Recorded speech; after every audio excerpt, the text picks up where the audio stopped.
So we talked a lot about guides and what it means to give permission in your conscious mind to allow for that possibility. I want to take that to the next step now and talk more about exactly how it is that you can get more direct connection to your own higher self, your own guides, your own wisdom, inner wisdom, and why that's important now and what's different between this at this point in history. So I want to talk for just a minute about I've mentioned before many times the teachings that come through from Abraham through Esther Hicks. And there are other channels that have come through with information like that. But the specific points that that Abraham and Esther have brought through are about the importance of a joyful heart. They may not describe it that way, but that's how I would describe it. But the understanding that that the content and the context of vibration is emotion, and since it is emotion, the higher emotions being in those is what raises your vibration. And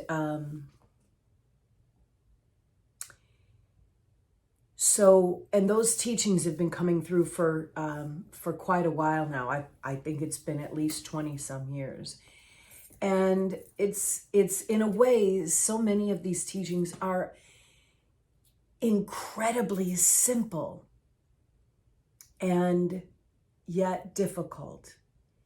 And I would say of this one, it's because it's difficult when you start practicing monitoring your emotions and being mindful of how you feel, always noticing how you feel, and not only putting your attention on that, but learning ways to either more quickly go through the heavier things that come up, or to transform and transmute them into a more positive, beneficial vibration. I've talked a little bit about that in some earlier videos.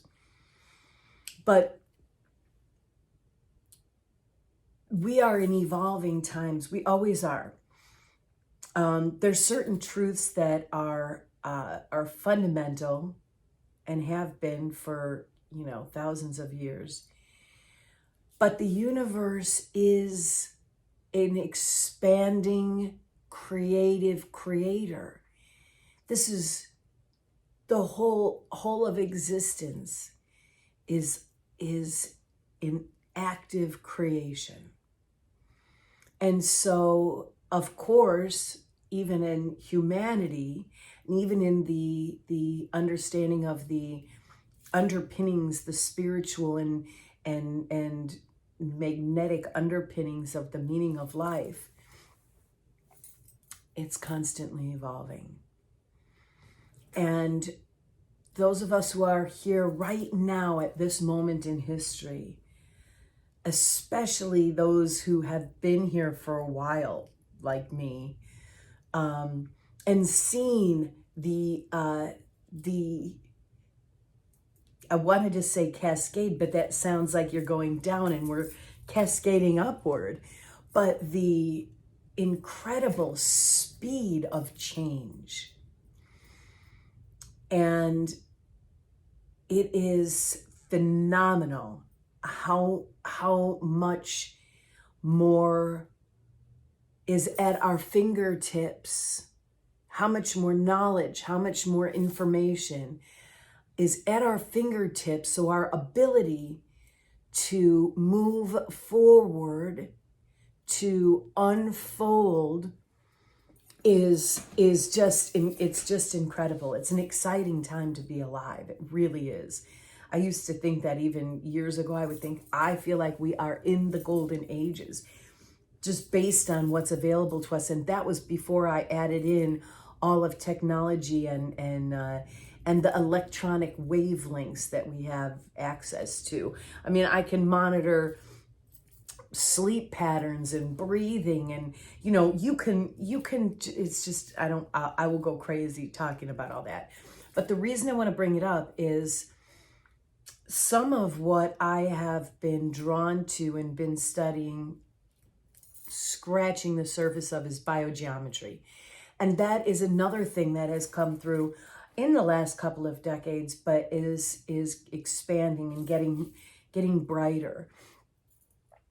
And it is there's a man named Ibrahim Karim who coined that term and who's done a lot of work on it. There's some really beautiful things that they've come to understand, and in biogeometry you're looking at it's kind of applying a scientific viewpoint to our to energy systems. And what he has been discovering and developing is connected with going through history to ancient times, especially in Egyptian times, and finally coming back to awareness of what they were really doing, what they were doing energetically, what the meaning of a lot of the imagery is. It's astonishing. And how it relates to vibration, how it relates to the way that our bodies function, the science of the electrical currents that are in our bodies. So all kinds of things start coming together. And in the biogeometry study, that's what actually got me starting using a pendulum again, which I had tried many, many years ago. And a pendulum is a dowsing tool. And we, of course, if you hear about dowsing tools, there's all kinds of opinions on the accuracy of dowsing tools. Many people know of dowsing rods, but that really is a thing. They would take these rods and they would find wells using rods. Now you think about it, this is even, going back hundreds of years. There is something undeniably true about the nature of vibration. And as long as we disallow the spells and the almost mind control that a lot of religious institutions pour on us, and now you can even add in political institutions, but everybody they're all on their own journey. It's not like somebody's out there trying to, create negative space. But everyone's got their own fears. And when you let your fears and you let your insecurities and you let all these lower vibrations run free, you take actions that are coming out of those places. You can still do the great unfolding, but you're going to keep on going after negativity. Every time you're in a negative awareness, you're creating more of that, because that's what the vibration does. So that's why we want to keep ourselves thinking of and experiencing and feeling the essence of the best and brightest things that we can fathom. But throughout time, this has been the nature of things. I think it's one of the reasons a lot of artists are often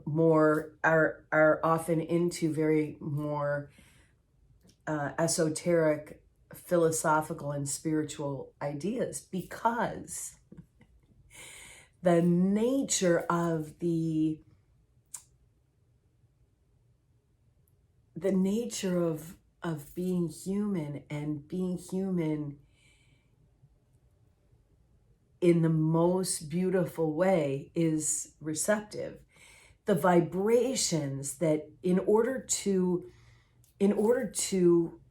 blossom, you must be receptive. You cannot move into those bigger spaces unless you're receptive. You have to be open, you have to receive. It's why, and a lot of artists, they are receiving messages, whether they know it or not. They're connecting with the massive consciousness that we are all a part of.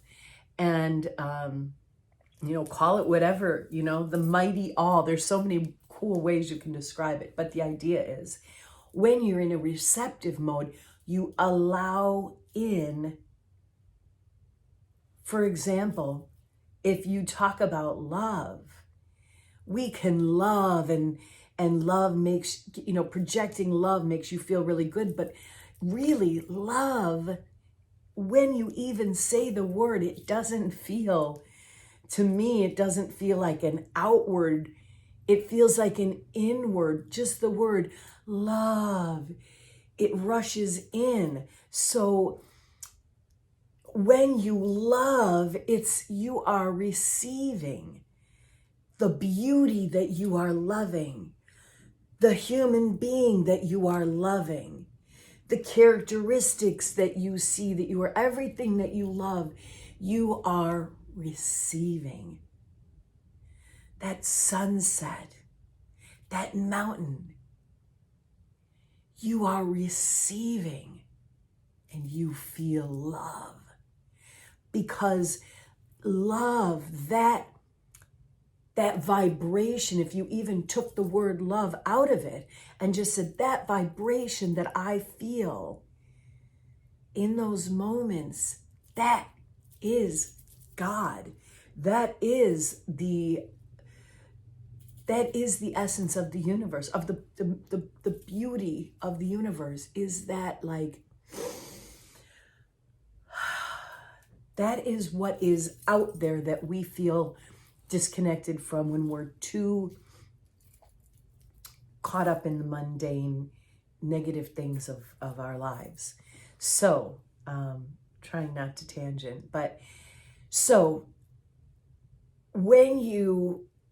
taking in the ideas of, the importance of your vibration from an emotional, energetic aspect, and understanding from biogeometry, they start really talking about the way energy moves through our bodies. In ancient Egypt, they already understood a lot of the symbols of ancient Egypt have things like our pituitary gland mapped onto them. Our fundamental apparatus, this physical body, this freaky, amazing physical body that we have, has so much in it that is literally tuned to be energy receivers and decoders and projectors. And we have a lot of that is in this, inside of our brains, that delicate thing, the one thing in our body that is so protected, the skull is so protective of all of this that's going on in here. It's translating our vision. It's translating, our connection to our spinal cord that tells the rest of our body what to do. I mean, everything is all in here.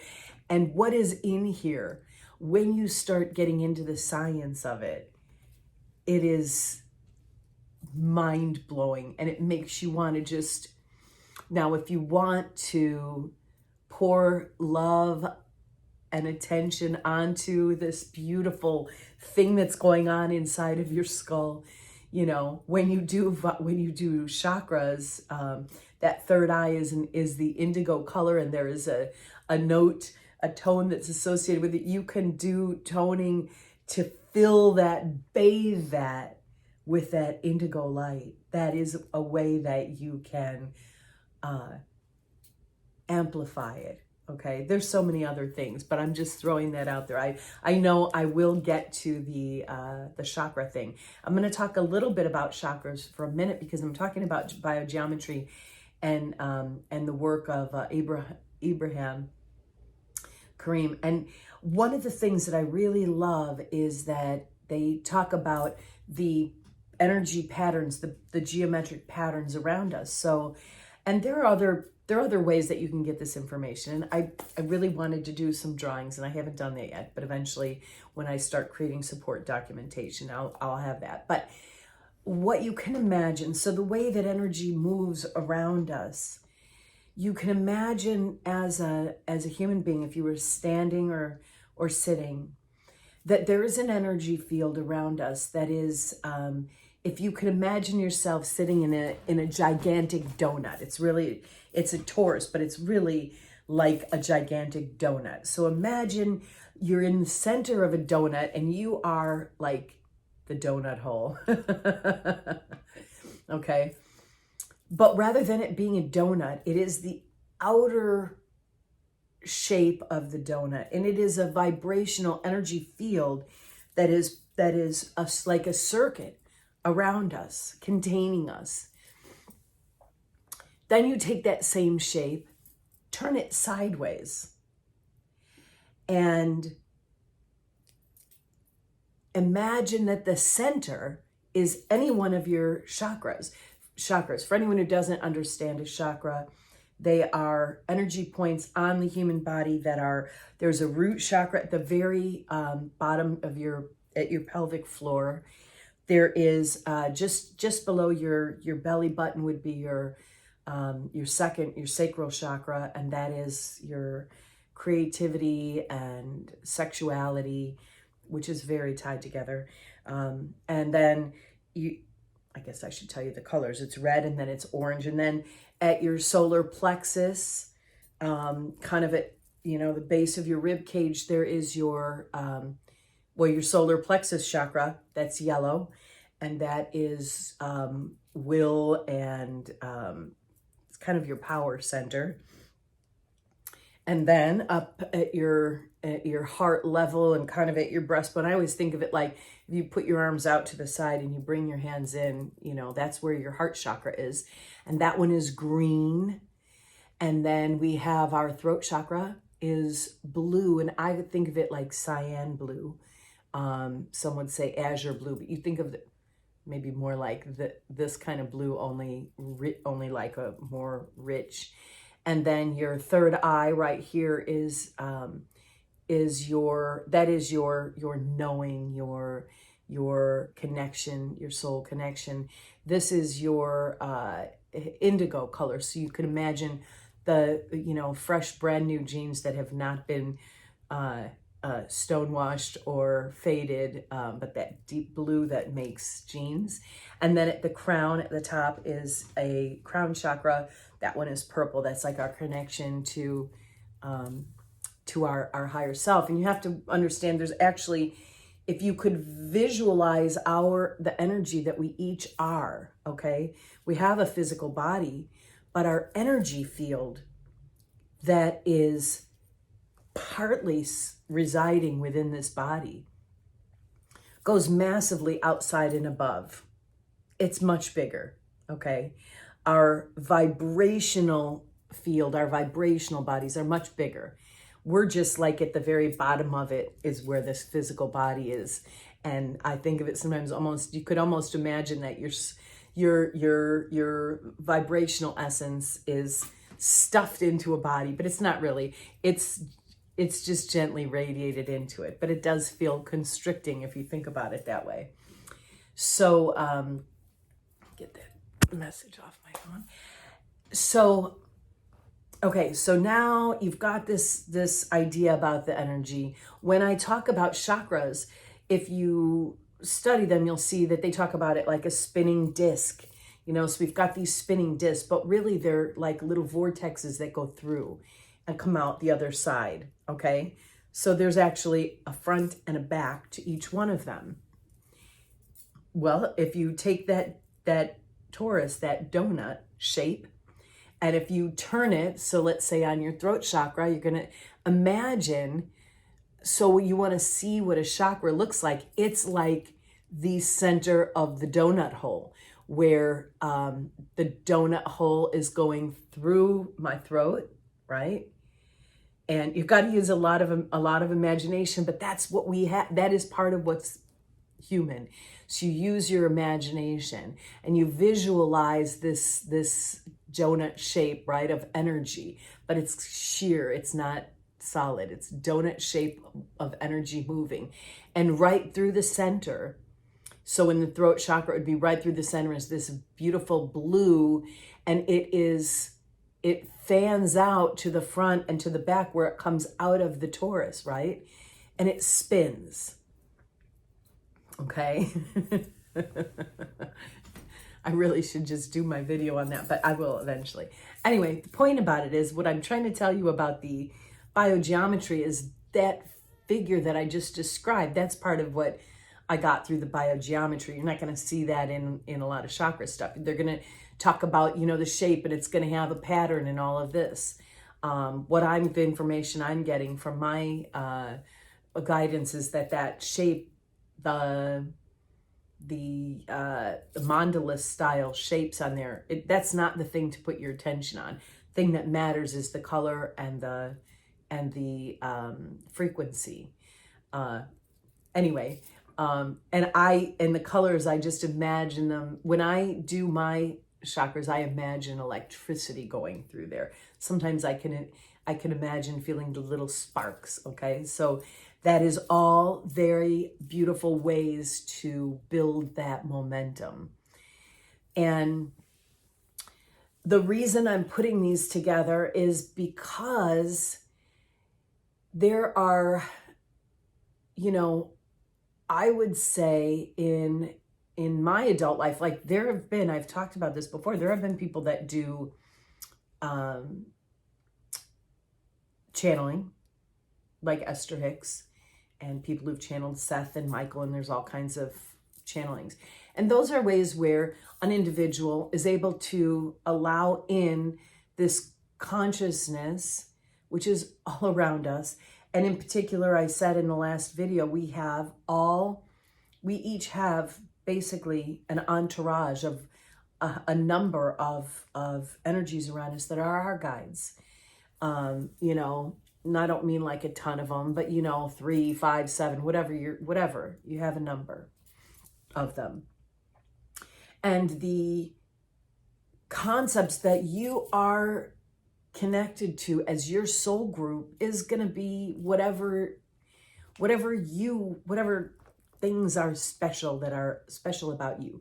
Who are you? This is one of the reasons we need to do this unfolding, because as we unfold our best and brightest self, we begin to discover and open to our unique voice, our unique place in life, what it is that we have special gifts toward. And in that, I believe that we are at a time in the past, in addition to channels, we have a lot of people go to get psychic readings and tarot readings and all that. That stuff it works, it's authentic, but it is always, if you go to someone else, you are getting their filter version. And the message you get is entirely, the value of the message depends a lot. I shouldn't say the value, the quality of the and clarity of the message depends entirely on the individual that you are working with. And so if they've got stuff in their mind, if they're bogged down, if there's some of them, they only see certain things, they're going to put their own filter on it. And the very, very best way is to go to your own source. And if you're a Christian or a Catholic, like I was brought up, and you think about Jesus said, as he performed miracles, that he said, what I do, you can do. And he talked about the kingdom within. If you go back and listen to a lot of the direct words of Jesus, he's talking about this. But anyway, the point about that is that we are at a point now with all of what's available to us on the internet, in the airwaves, the amount of evolution and soul evolution that's been happening over the last few decades. We really are at a time where it's time for us to open up to our own voice, our own guidance. As I have found that connection and have been able to translate that connection, my understanding is that I wouldn't begin to tell anyone else, I can tell you concepts and principles. But if it comes down to what are you going to do today and what are you going to do for whatever your life is going to look like, you're the only one who knows that. And you have your own, even if you exclude your guides, okay, you have your own vibrational field that includes consciousness that is beyond what we are able to easily access. But as we practice things that allow us to access that wisdom, we can begin to know the right things for us personally, for our personal path, for our personal growth. That is part of my mission. And it has been for a long time that I had a vision that I wanted to help people find themselves, find their bliss, like explore paths until they could find where is their bliss. And now at this point in my life, I'm aware of what it really is that that matters, and that people can find right now. That is like it's the apex, right? It is your ability to communicate directly with your own inner wisdom, your own higher source, and your guides, should you choose to. So, and one of the things about it is we are understanding your vibration matters a lot, because in order to be able to hear those messages, you have to be in the right space. I'm told it is extremely important to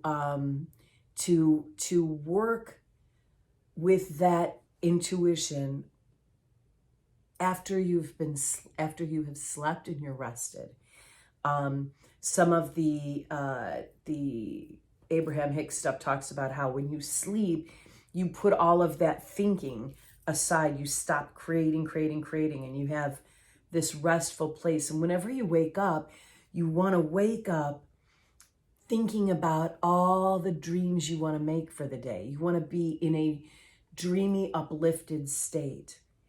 If you're feeling heaviness, you could go back to sleep for a while, right? Do something to get that out of your system. As you practice this, you will find it easier and easier. But the point is, you don't want to go there. If you have a low vibe, then don't try to get guidance. Don't meditate. You can meditate if you're good at clearing your mind. But don't try to get messages from your higher self. Don't try to do readings or anything when you've got a lower vibration. You want to make sure you're in a very high, pure, lovely, joyful place, coming from joy. And get that message off of there. And so when you realize it's because we are this incredibly complex, dynamic electric system, and we want to be keeping our vibration of a higher level. The reason is, okay, the reason is the force of the universe, the brightest force of the universe is that vibration. And so unless you are at that level of emotion, you can't clearly communicate. You will have all kinds of blockages around that. So in order to have the clearest communication, you need to have the most light, bright vibration you can. And this is what takes some practice. This is what takes a little bit of time, but nowhere near the amount of time it used to take. Partly because of what we're aware of, and partly because of the energy that's around us now. You can develop this without having to, spend decades on it.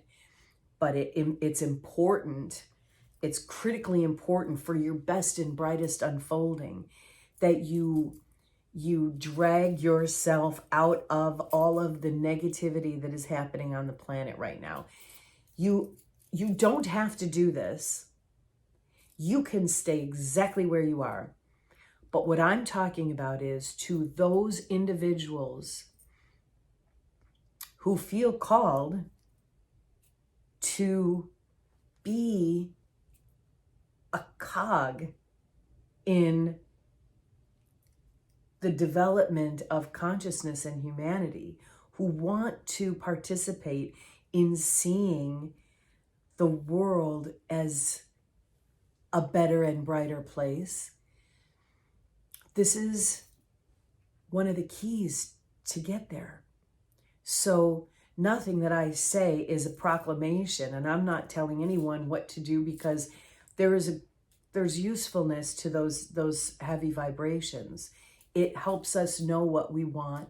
It helps us refine what the polar opposite that is, which is what we really want to go to. But it is also, especially at this point in time, it is really easy to get hypnotized by all of the negativity that's going on. There are very important biological reasons why we get drawn into that. If you are not harnessing your emotions and you allow yourself to operate on your base human instincts, then yeah, you're going to be drawn to things about fear and about darkness, because you're going to be in all this, this vibration, this friction vibration, because you're going to be thinking always about safety and everything. But as you raise up higher and higher into these other emotional realms, you start to recognize that doesn't, it's not necessary. It's all in alignment. There isn't anything to be fearful of, and fear only draws you down out of those higher frequencies. And so talking and telling stories over and over again about bad things that happen to you and about bad ways that people are, all that does is create tension and create a compression of your vibrations. So the less of that you do, the better. And, intentional monitoring of that will help you keep, and by monitoring of it, I mean, for example, if someone asks me, hey, what's going on about this or that, and it's something that I have some sadness around, or whatever, heaviness, anger, whatever. It's not usually anger for me, but whatever. I've stopped talking about it. I just tell them I don't want to talk about it. It's really hard for me, but the reason is because talking about it brings you back into that.